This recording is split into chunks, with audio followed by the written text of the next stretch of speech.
Administrasyong Marcos sa target ang mas disiplinado, pinagkakatiwala ang gobyerno pagsapit ng 2028. Ang tagal naman, Mr. President, dapat next year na eh. Dapat ngayon na. Ayan. Tama. Last year pa dapat, Lakay. Oo nga, dapat kahapon pa, Mr. President. Baka mamaya, 2028 pa pala. Pwede pa tayong magnakaw. Pwede pa. Pwede pa yung mga maleta natin. Dapat po, ASAP. Ayan. Hindi pa Oo, dapat nga, retroactive. Aris number 14, saan sinabi ng Presidente Marcos. Let Narciso please come in. Lakay, Ms. Thea, muling binigyang diin ni Pangulong Ferdinand Marcos Jr. ang kahalagahan na nakikita at nalalaman ng mga tao kung saan napupunta ang pondo ng bayan at nararamdaman sa kanilang pamumuhay. At wira ng Pangulo ang public funds ay pagmamayari ng mga tao kaya dapat gamitin para sa kanilang benepisyo. Sinabi ito ng Pangulo sa seremonya para sa endorsement ng Philippines Public Financial Management Reforms Roadmap 2024 to 2028 Midterm Update kasabay ang paglulunsad ng bagong digital platform para gawing mas bukas sa publiko ang paggastos ng gobyerno. Ay kay Pangulong Marcos, mahalaga ang hakbang na ito para matukoy kung naitatayo ang mga paaralan sa takdang oras, kung may sapat na kagamitan ang mga ospital, kung nakukumpleto ang mga infrastruktura at kung nakararating ang tulong sa mga benepisyaryo. Naniniwala ang Pangulo na marami ng mga nagawa para isulong ang transparency at accountability, pero kailangan anyang magtuloy-tuloy ang disiplina at pagiging responsable ng gobyerno. Pakinggan natin si Pangulong Marcos. Kung nais natin mapanumbalik ang tiwala ng taong bayan, dapat malinaw, bukas at nakikita ang ating mga ginagawa. Hindi sapat na tama at kumpleto ang ating mga papel. Kailangan nararamdaman din ang budget ng taong bayan. Kailangan na nakikita ng bawat Pilipino na tayo ay responsable dahil walang silbi ang pananagutan kung hindi ito isinasabuhay. So as we move forward, let us carry this work with resolve, integrity, and a shared sense of purpose. By 2028, we must be able to say that government has become more open, more disciplined, more responsive, and more trusted by the Filipino people. Si Pangulong Bongbong Marcos. Let. Ito si Lester. Yes, Lakay? Sinong speechwriter ng Presidente? Bakit Lakay? 2028, wala na sa gobyerno. Tapos na ang kanyang term. Dapat ngayong term pa niya sisimulan yan. Pasok. Hindi naman, ang sinasabi niya Lakay ay nasimulan na. So, ganon. sana pagsabit ng 2028 ay talagang mas mapagkakatiwalaan na ang gobyerno. Ganon. Mas malinis na. Sana sinabi ng Presidente Marcos kanina dun sa inspection ng gusali ng NKTI sa Quezon City habang kasama yung Secretary ng Department of Health. Paborito mo yun, Lakay. Ba't mo ko tinatawanan? Na sana mas maayos na yung pagsisilbi niya, Lakay. Ayan, Di ba nag-speech ang Presidente dun sa inspection ng bagong building ng NKTI? Nagbigay siya ng statement doon, Lakay. Pinabibilisan yung pagtatayo noon. At ang sabi niya ay... Di pa tapos? Dati daw kasi ay unti-unti yung pagpupondo, kaya matagal matapos yung mga activities. So ngayon, binuhusan na para... Tapos agad? Siguradong matatapos agad. Unti-unti ang pagpupondo. Bakit? Napunta sa World Health Organization ang pondo?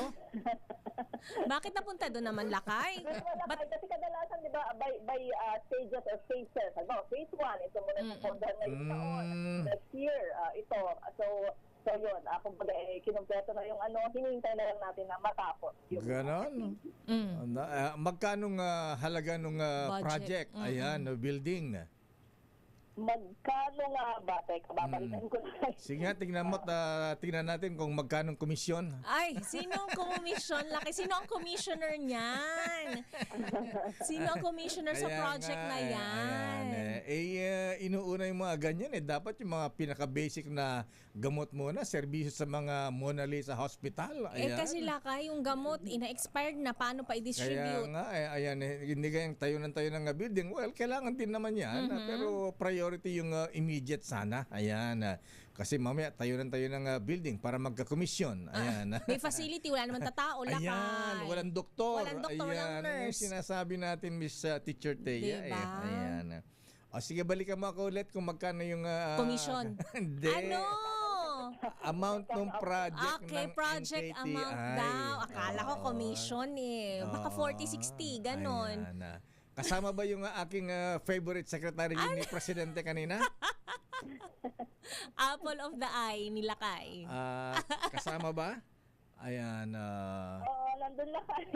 Sabi ko na nga ba eh. Para nakita nga sa video eh. Oo. Ha? Nagustuhan mo ba yung nakita mo, Lakay? Ang galing magsip-sip ano? Ayan. Yung lakay, kaya dapat Nako, nakita. baka sabi niya, Mr. President, isama niyo ito sa inyong SONA, ha? Ayan, ayan. Na may NKTI building. NKTI, ayan, malapit na matapos yung building. 10 years in the making yan, Mr. President. Ayan, grabe. Ayan, so... Pero sa term niya matatapos. Ayan, hindi nga eh. Hindi pa. Hindi pa. Hindi kaya, pa rin. Kaya nga pinapamadali ng Presidente. Sana may tao, Lakay. 2028 ang target naman. Okay, tama. Tapos na ang term ng Presidente. Hindi na